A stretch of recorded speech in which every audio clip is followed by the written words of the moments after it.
Previously on Buffy the Vampire Slayer. Dirty business. Dirty.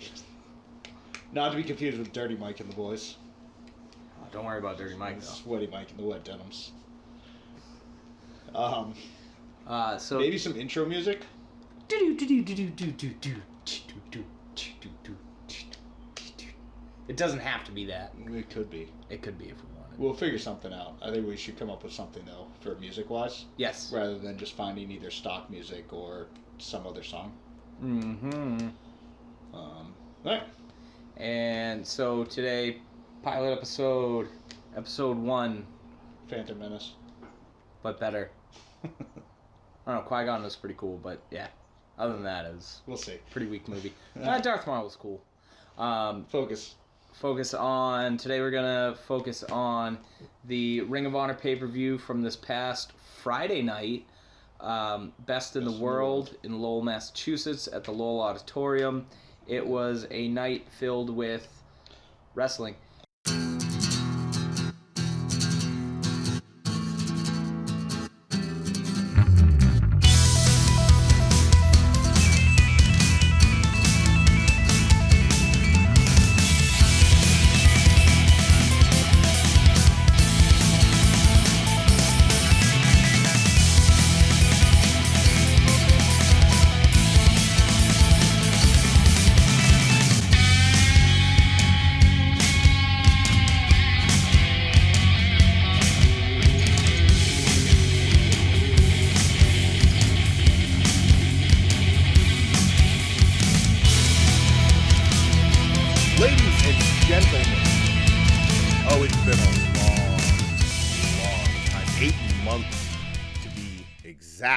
Not exact because it was like the 23rd, but welcome back to the Blade Job. This is episode 90, except no substitutions.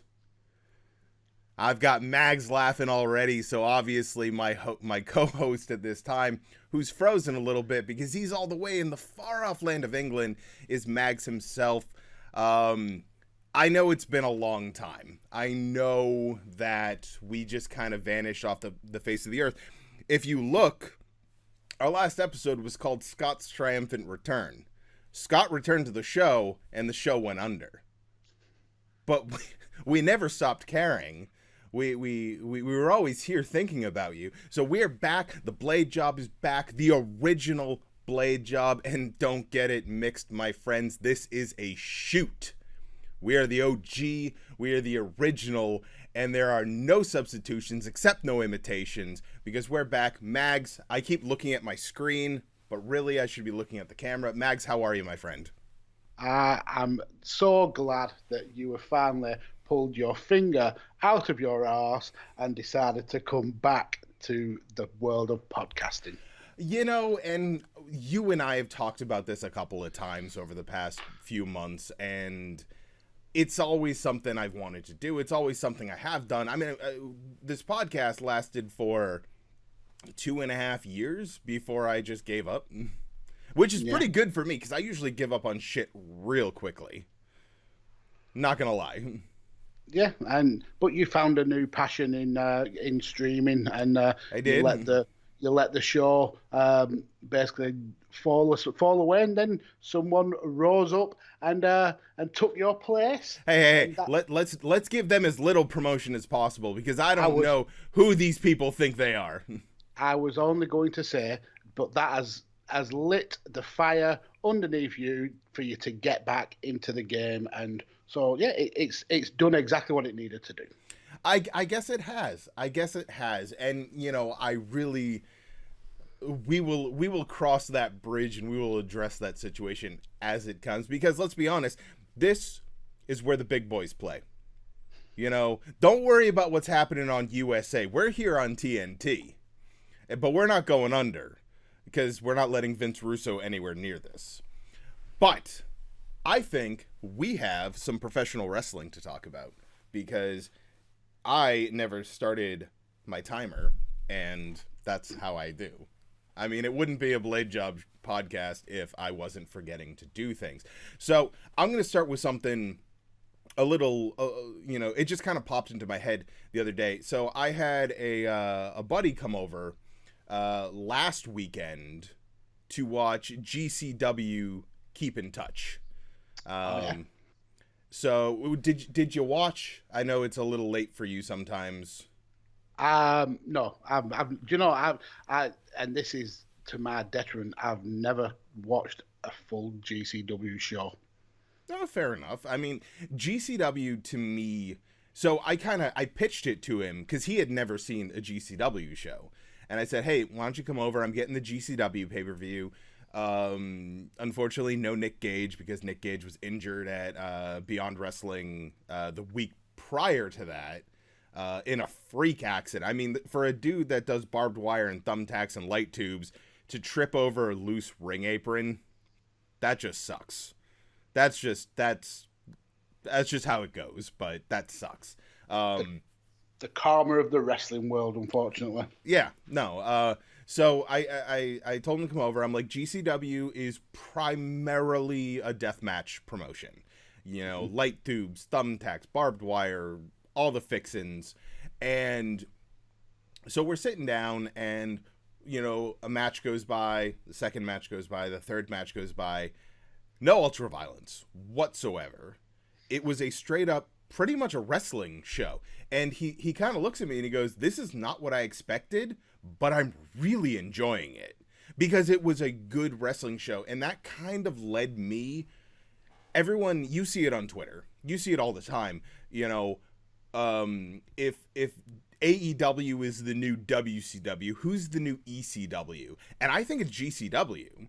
Because they offer that blood and guts wrestling, but they also offer world-class professional wrestling, grappling. It's that just kind of stuck in my head. And yeah, I mean, you've never watched a full GCW show, but obviously you've watched some GCW. Yeah, I'm not totally ignorant that I'm not aware of GCW. Yeah, and I think the way you've kind of explained them, linking them to the original ECW is it's ideal for this kind of generation of wrestling. They've got the hardcore, they've got the blood, guts, and violence, but they've also got some really good technical wrestlers that run the ropes there. So it's a brilliant kind of comparison.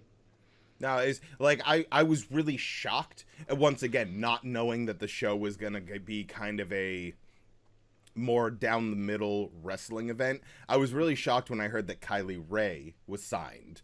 Because obviously Kylie Ray and Deathmatch are two very different ends of the spectrum. So I was I was hesitant when I heard she was going to be there. Like, I knew GCW ran, clean wrestling, if you want to use that terminology, but I wasn't sure what to expect. And granted, her match had a hardcore spot in it. It wasn't her taking the spot, and it wasn't a bloody match. It wasn't light tubes. It wasn't that kind of stuff. Fixing your hair, I see that. You're a beautiful man. Don't let anyone tell you any otherwise.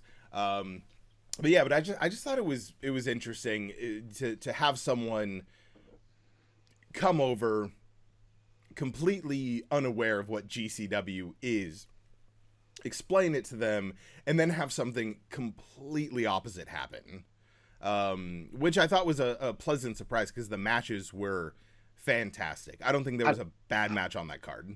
I think it's a very smart idea to do as well, knowing that there's very little live wrestling out there to kind of cater for so many different audiences, especially when you're primarily known as a hardcore promotion, to put out shows that are going to drag in more kind of conservative fans. Brilliant decision move, and they've got a lot of groundswell in the IWC. So yeah, spot on decision making. Yeah, GCW has really kind of taken the reins as a top independent promotion.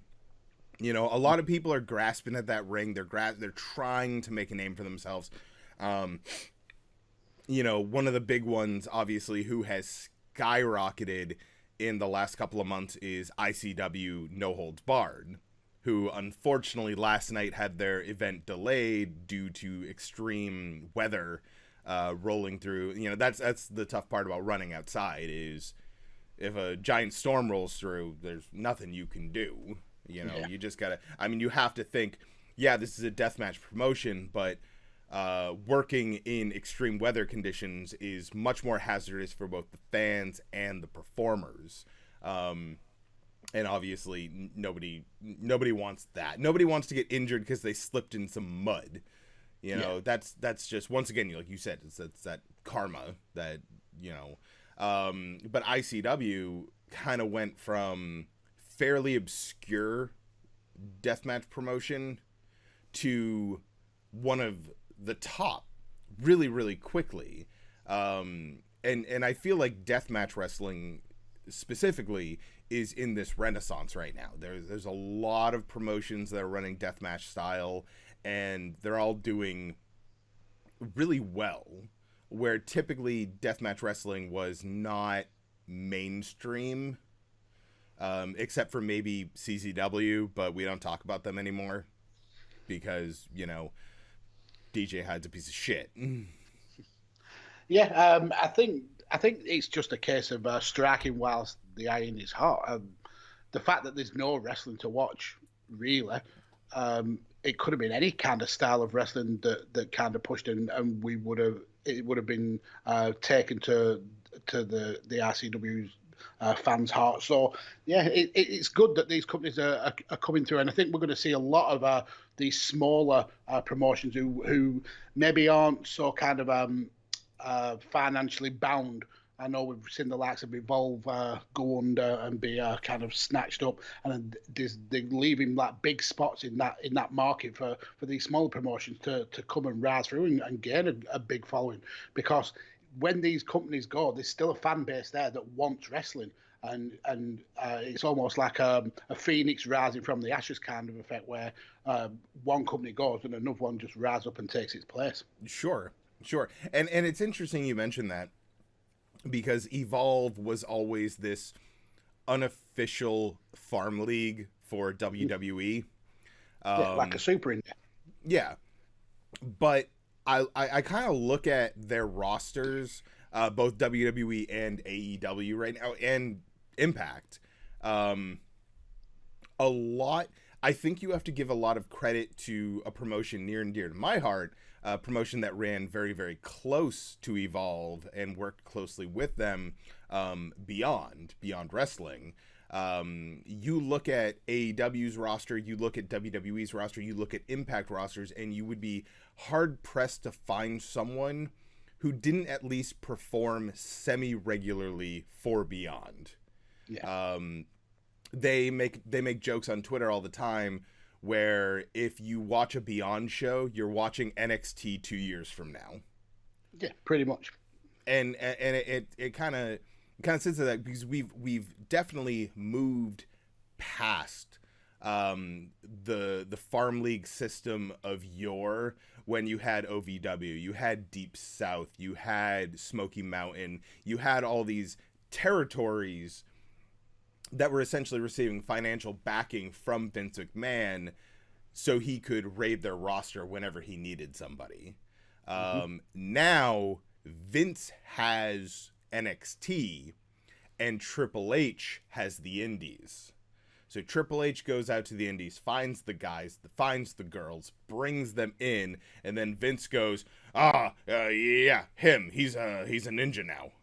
Use him. You know, it's added an extra step. It would be laughable if it wasn't so true. And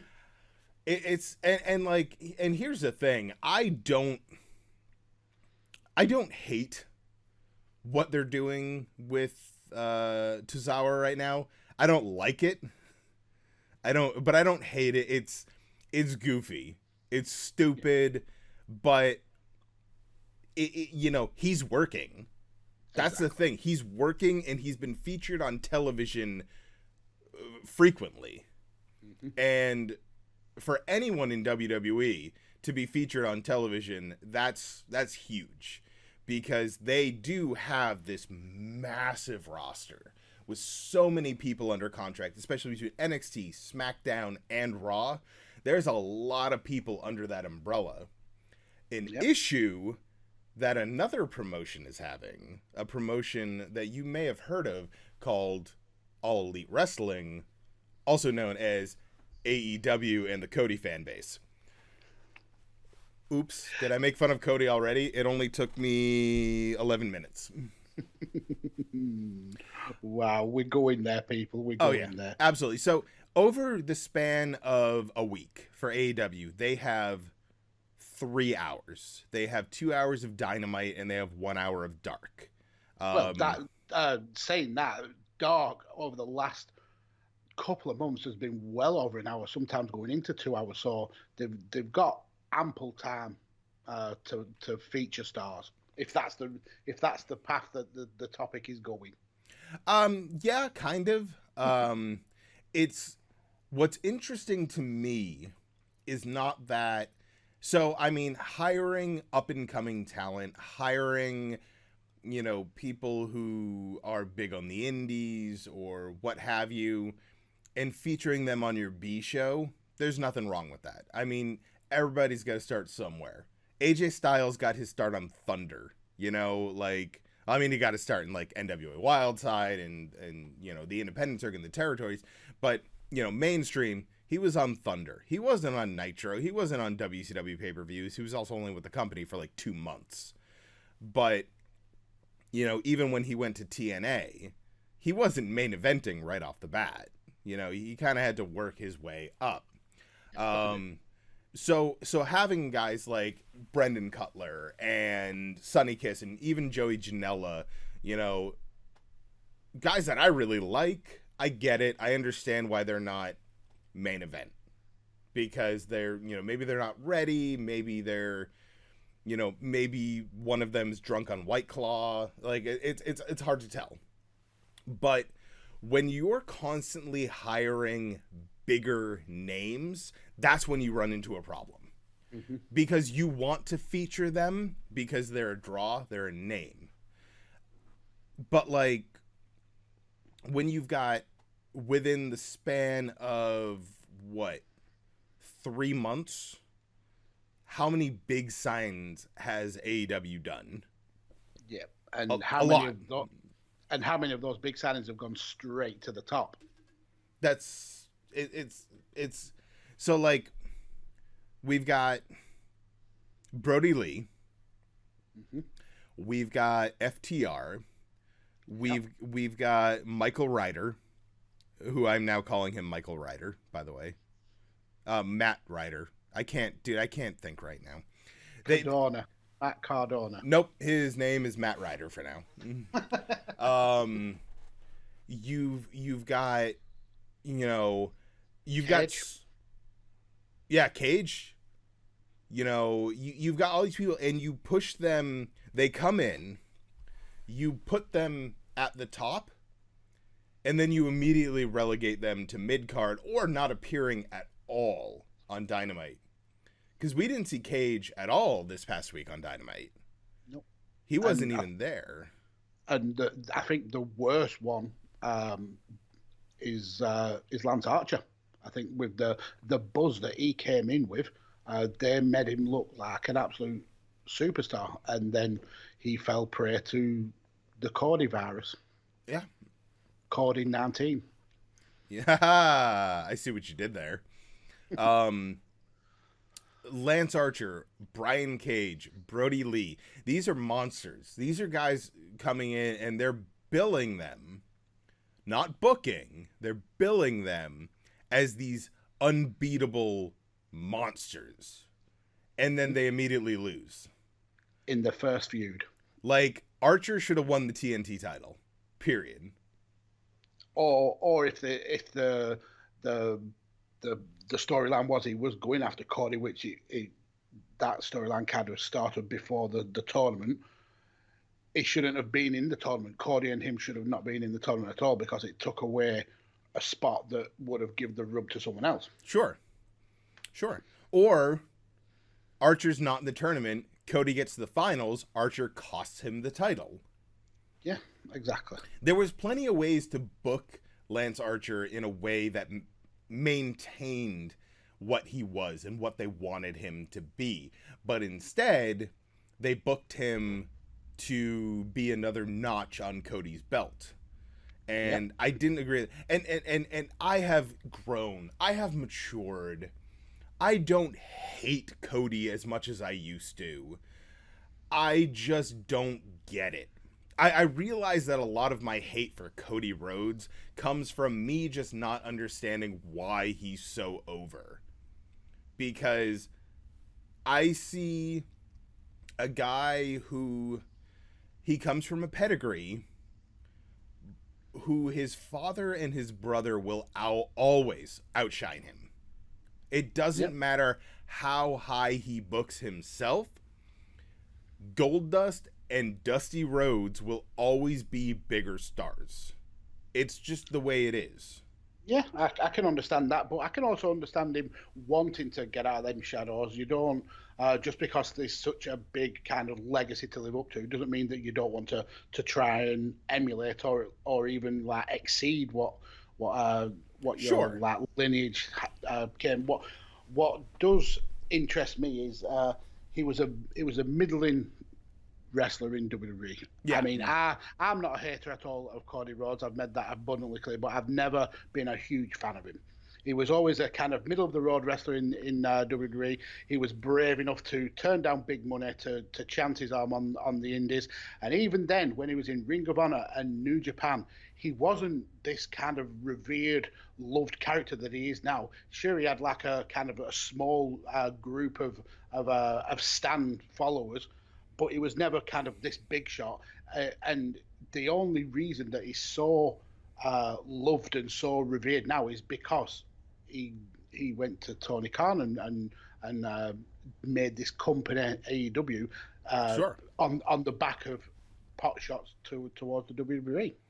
And that's a thing, kind of playing on that, saying that Cody wants to forge his own path, he wants to step out from the shadow of Dusty. He wants to step out of the shadow of Goldust.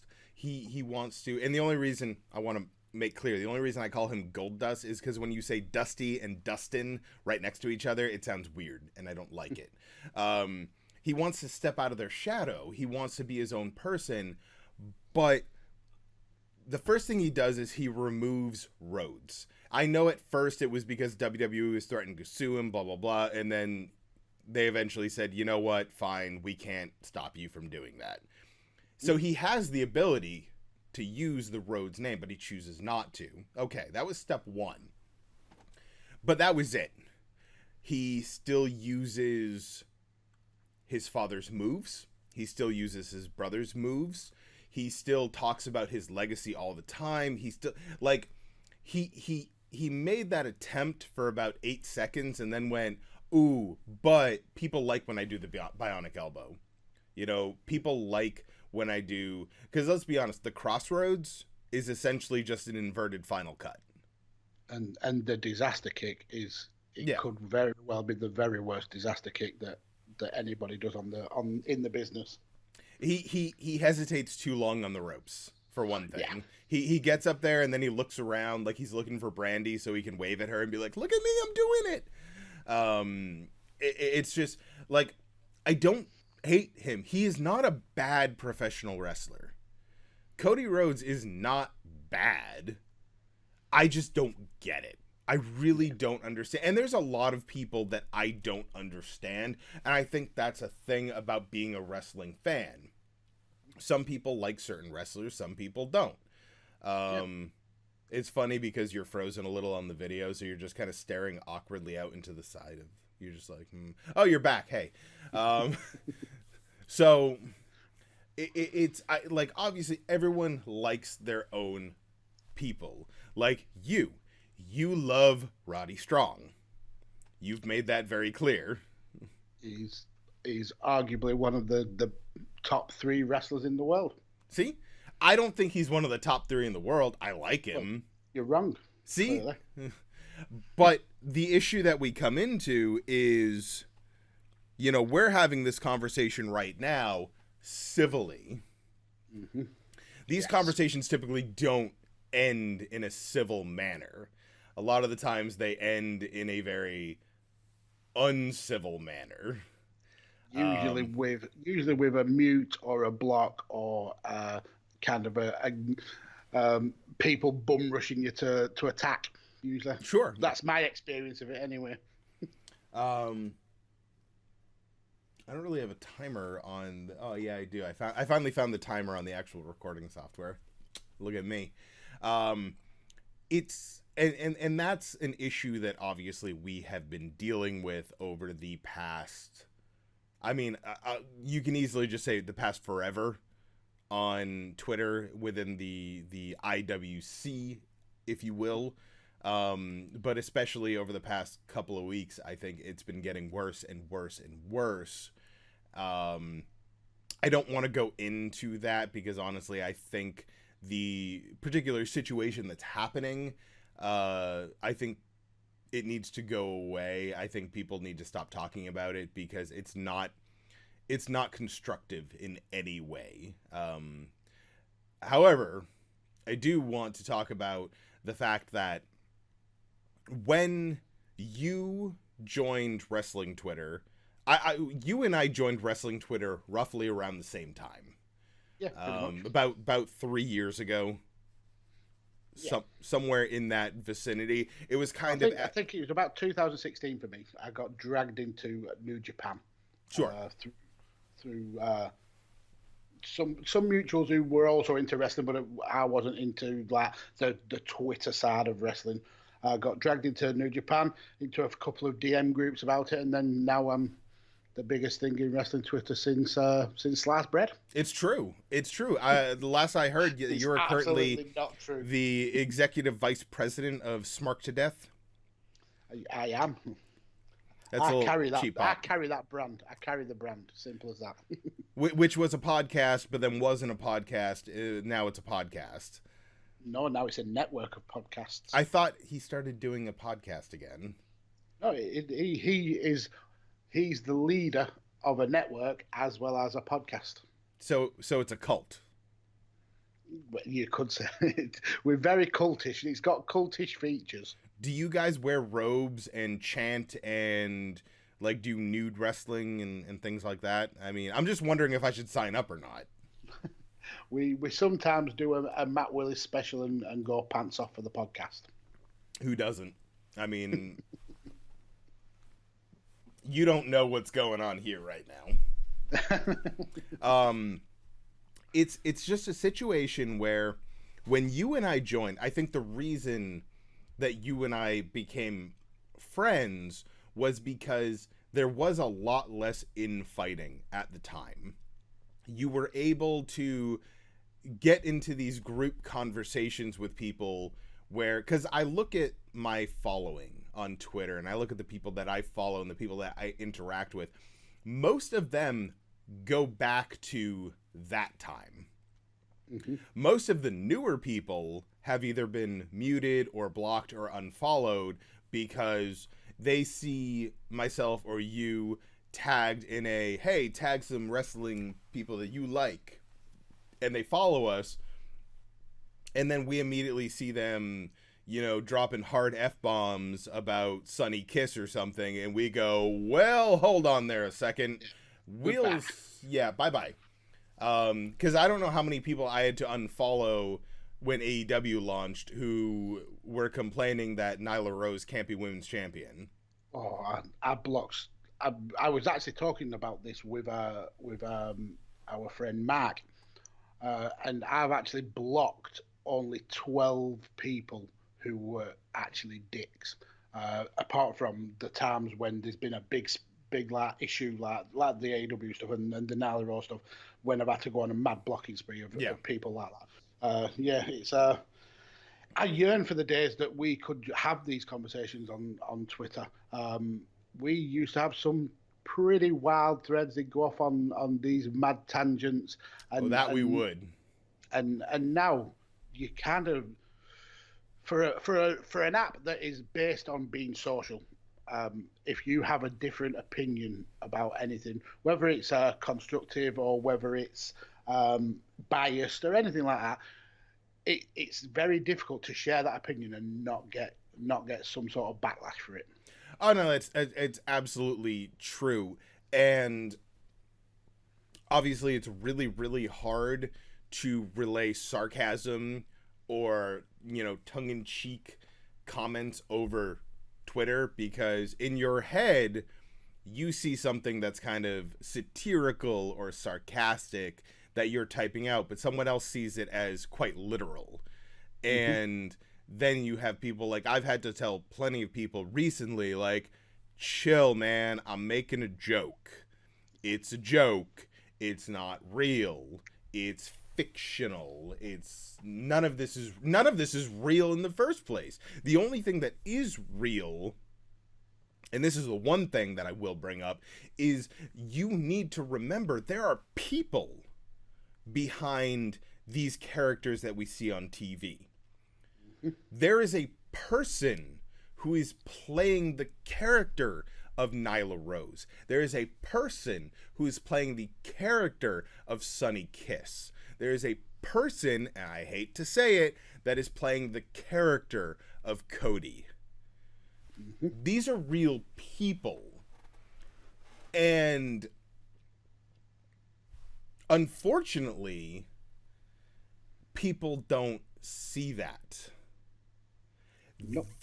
And I hate to, obviously this is not me, you know, I'm not a serious person, but there is a young girl who is dead because of this. And that is not an excuse for you to be a dick. There is a young woman with a promising career in Hana, of course. Is it Hannah or Hana? It's Hana. Hana. And she is no longer with us because of true bullying. You being called out on your bullshit is not bullying. Now, I'm sure some bullying happens during that, and that's not cool either. But don't use that as an excuse. No. The amount of times that the Hana Kimura issue has been used to kind of quell being criticised, it turns my stomach. I'm never normally someone who gets really offended by stuff that's put on Twitter, because I've got a very, very thick skin. But when I'm seeing people comparing, I mean, I'm just going to go out and say, I know you're trying to skirt against the issue, but when I'm seeing people giving Brandy Rhodes the criticism that she deserved for a well-meaning, an absolutely well-meaning idea, but very poorly planned and thought out, when she's getting criticised for that, and people are comparing her, throwing her toys out the pram and going off Twitter as the chief brand officer, who you would expect to be kind of a big face on social media, for her to be throwing her toys out the pram because she took some criticism, and then comparing that to someone who was systematically and racially abused by a huge group of people, to the point where the only out that she had was to take her own life. That is wrong on every single conceivable level. And I agree 100%. It's a wider issue with where we are as a society when it comes to social media. And I know we can say, because we see professional wrestling, we see the IWC, we see the wrestling Twitter, but this is apparent in all fandoms, everywhere.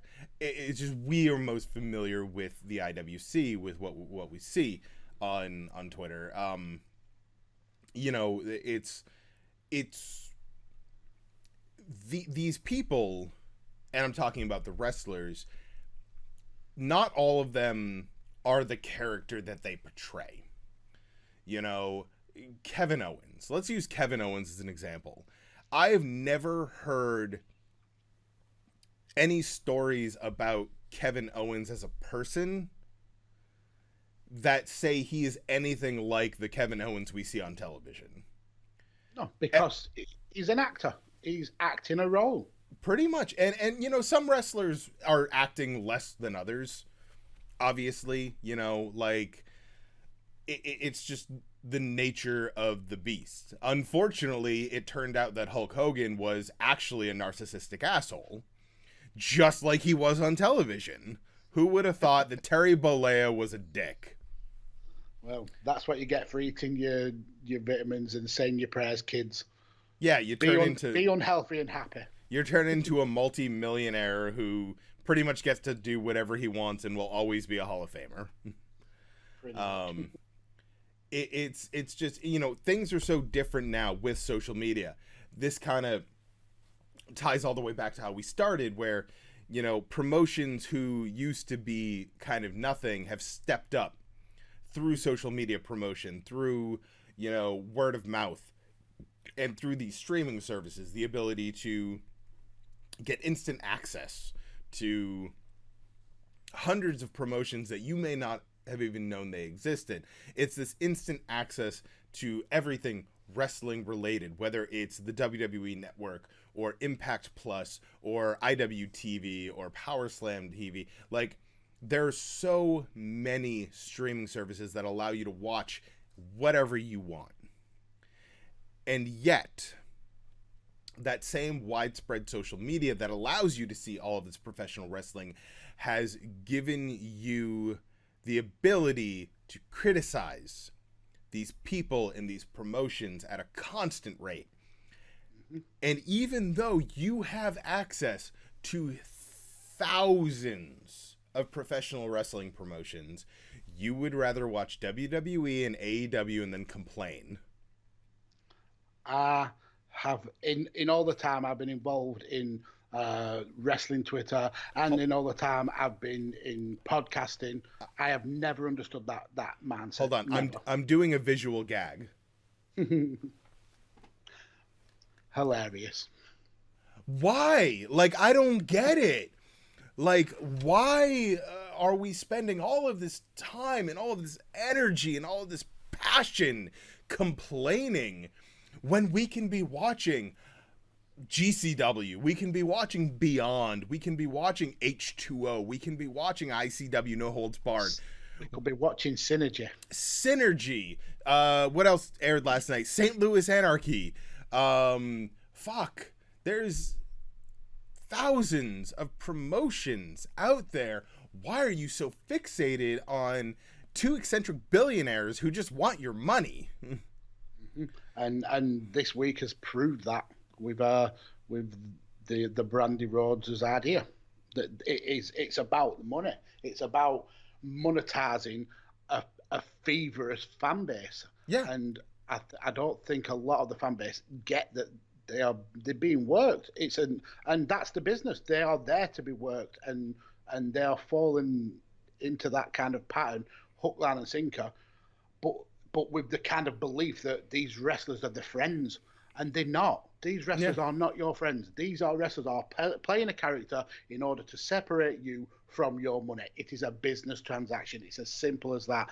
And then you see these hardcore, ardent fans absolutely going to basically dying on hills to defend these wrestlers, and they're defending a made-up character. They're defending. It's almost like defending Joey from Friends in a massive argument with people and blocking and like death threats and stuff like that over Joey from Friends. Wait, hold on.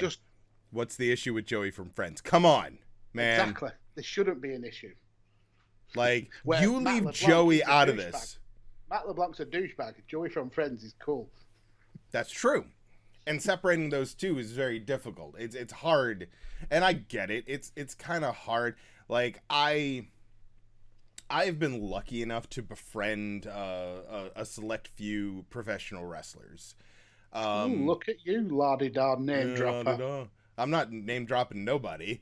And I know through those friendships, I could get a little more access than your average fan sitting in the stands. I know that if I asked, I could probably get to live that fantasy of being a part of the industry.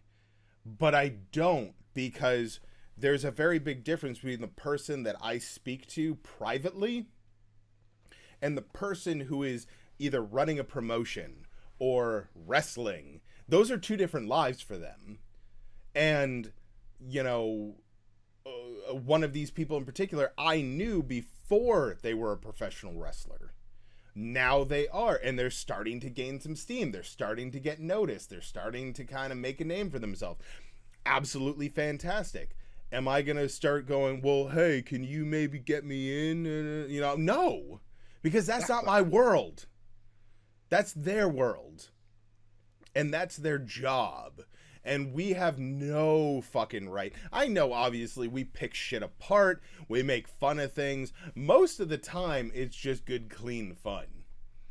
You know, I'm not, you know, I don't seriously think that I know more than any of them. Because I don't. I think I know more than a lot of fans.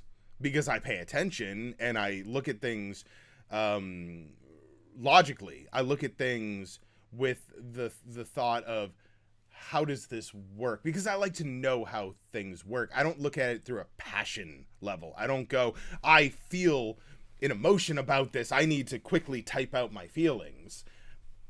I don't get it. I don't get the obsession. I hate the term, and you used it earlier. I don't understand being a stan. I don't get it. I have things that I'm very, very passionate about. Things that you could be considered my favorite. My favorite musician is probably Corey Taylor of Slipknot. I buy all the Stone Sour albums. I buy all of the Slipknot albums. He's releasing a self-titled solo album in October. I've already pre-ordered it. I have autographed guitars from him. I'm a big fan. In no way am I going to go on Twitter and tell him how to do his fucking job. Because I don't know what it's like to be a rock star. Or in the same breath, would you go on Twitter and defend him to the hilt if he said something daft? No. I would not. Because if it came out that he was a big racist piece of shit, I would have to take a long, hard look at supporting him. Now, am I going to take all of my CDs and break them and throw them in the trash? Probably not. Because I still have an emotional attachment to that music. Will I buy the next new album? Probably not. Because now I know this is direct support and I can't, you know, I love that, like, it happened a couple years ago with the American football player, the guy who, Kaepernick. Is that his name? Yeah. People started burning his jerseys and burning his shoes and stuff. It's like, what? Like, I understand you don't want to support him anymore, but, like, you spent money on this. Yeah, he's not going to be affected financially because of it. I mean, he was affected because of the loss of his NFL contract, but you burning your stuff is just affecting you. Yeah, I don't understand that aspect of it. You know, I could understand maybe, like, you know, when the Hulk Hogan shit came out a couple of years ago. I stopped wearing my Hulk Hogan shirt out in public. That's so you didn't get grief, but I didn't, like, burn it and throw it away. It's a great, like, shit, maybe if I need to paint a windowsill, fuck it, I got a t-shirt. You know, like, I don't understand. Like, I understand you're trying to create a symbol. Yeah. You're not fucking Batman. You're not a symbol of hope by burning your fucking, you know, Joey Ryan t-shirt. Yeah. Like, and this can easily be linked back to the stan culture in Twitter. It's well known that there is a big toxic environment in Twitter. A lot of people who hate just for the sake of hating, just for the sake of watching the world burn. But I think that it's kind of naive to think that that's the only toxic part of Twitter, because you get these and I've been calling them the Everything is Awesome Brigade, where everything that a certain wrestler or a certain promotion does is the best thing that's ever happened, and there's nothing to ever criticize about it. Having that kind of mindset and having that kind of a group of people is equally as toxic as the people who want to shit on everything. Because they still won't listen to other people's opinions. There's still no kind of discourse between groups. There's no listening to other viewpoints and taking it on board. And there's no criticizing, which for me, if you can't criticize or be criticized, you have no room for growth. You can't be a better wrestler. You can't be a better promotion. You can't be a better person in general if you can't accept that there is faults with you and that you can address them faults. If you're just told, yes, you're amazing, you were perfect, you don't need to change, you're not going to grow, you're not going to challenge yourself. And having that kind of super excited, super positive side of Twitter and the wrestling community is equally as detrimental as the everything it sucks and you are horrible people for lacking that kind of product area of Twitter. I think being smack dab in the middle where you can listen to both sides of the arguments and kind of formulate your own decisions, I think that's the best place to be, because you can be a better or more all-rounded wrestling fan. No, absolutely. And you know, to kind of touch on that everything is the best mentality that you mentioned, it's you know, the oh god, what was it called, that ladder match between the Young Bucks and the Lucha Bros? It was a Stairway to Hell match, essentially. I know which one you meant. You know, it was lauded at the time as like the best hardcore ladder match. I will tell you right now that TLC 1 objectively was a better match if we're going the first of each. Because we haven't had another one of those matches in AEW, but still, you know, like TLC 1 was objectively a better match. It was just better booked because it was three teams that kind of rotated around one another. And they had individual feuds happening for months leading into it. This was a culmination of a heated feud between these teams. And the match itself was brutal. It was spot after spot after spot, and it wasn't a spot fest. It was a, oh shit, he might be dead. Mm-hmm. You know, it was, how is this guy getting back up? Whereas the, you know, Escalator de la Muertes or whatever the fuck it was, I don't know. Ladder of Death. Yeah. And it was a good match. I'm a big fan of Lucha Brothers. I'm a big fan of Matt Jackson. And that's as far as I'll go. That was the most shade you could have ever thrown on Nick Jackson. I'm just not a fan of Nick Jackson. I don't know why.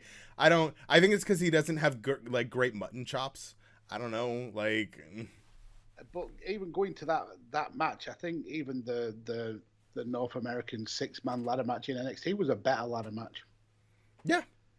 You know, it's, you know, but that's apples and oranges. That was a ladder match, not like a hardcore ladder match. Yeah, I understand. But... You know, but still, it's like there's so many things to compare to. And just saying, well, this is the thing I like right now doesn't make it the best thing ever.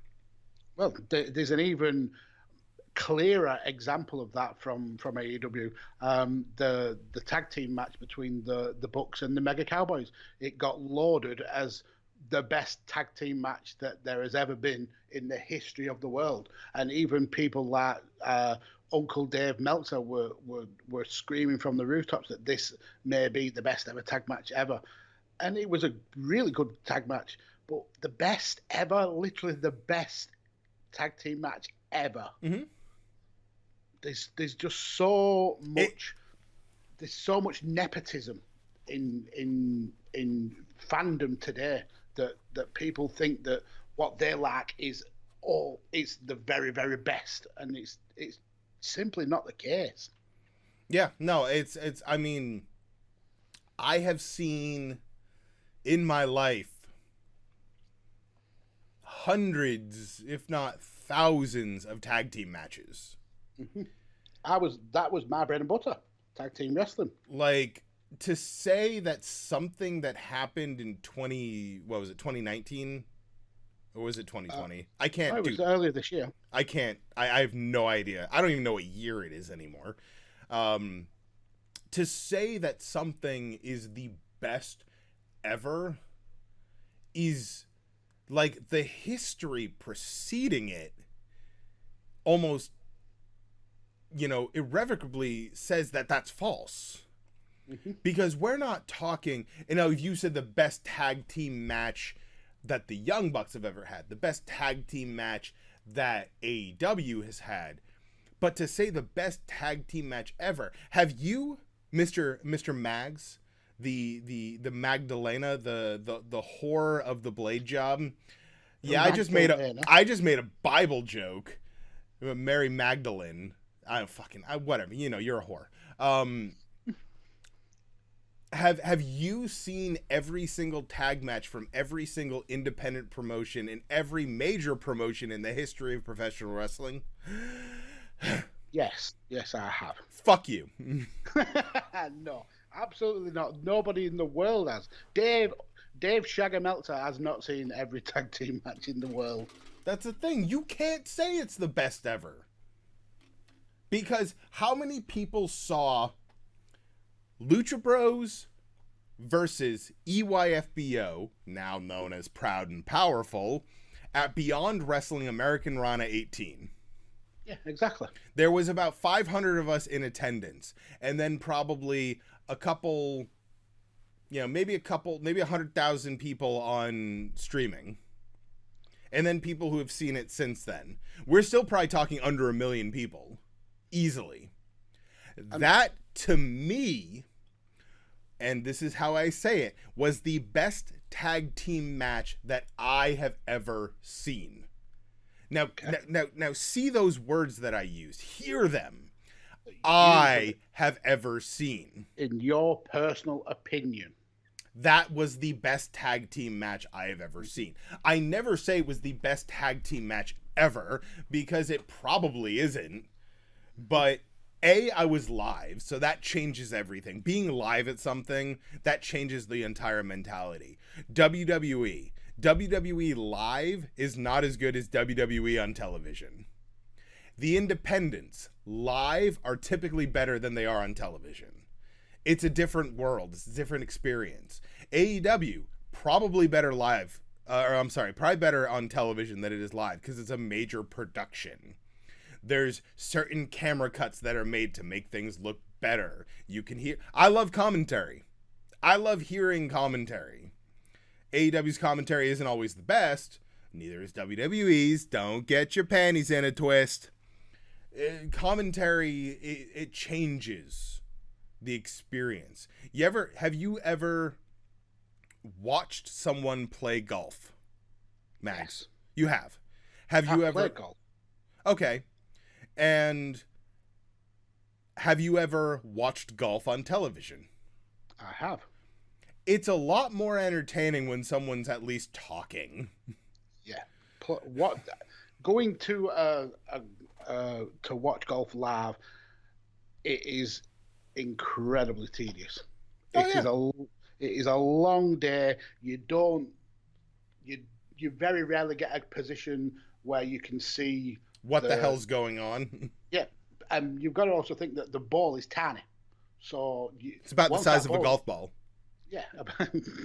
So once that ball's been smashed in 400 yards down the fairway, you ain't seeing that. I don't care if you're Superman. You have not got the vision to see that ball.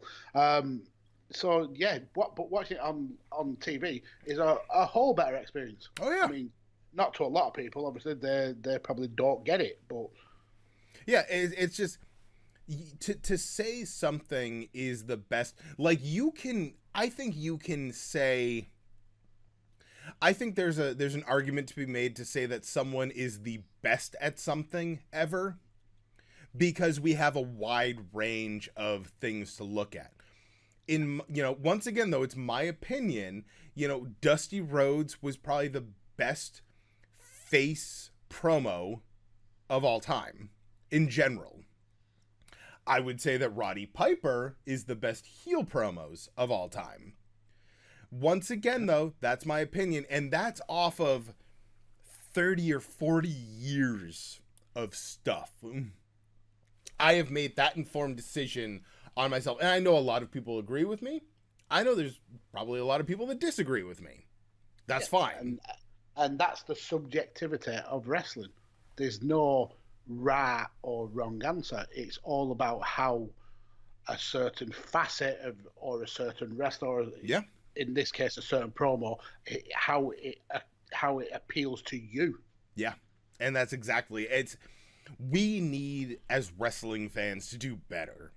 We need to stop the fighting. We need to stop the bullshit. We need to stop the arguing. We need to stop being whatever we are now. And this is one of the reasons, I'll be honest, and this is not me going, oh, you bullied me out of my show. This is one of the reasons I stopped doing this, was because I was so fucking frustrated with anything I said, anything my wonderful co-host, Scott Perkins, High Voltage Scott Perkins, who is not with me for this revitalized show at the moment. Hopefully he'll be back soon. For those we've lost, rest in peace, Tommy Collins. Rest in peace, Joe Nolan.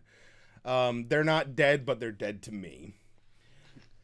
Every time you said something, it was just like I couldn't talk about serious issues without having someone come into my mentions and tell me how wrong I am.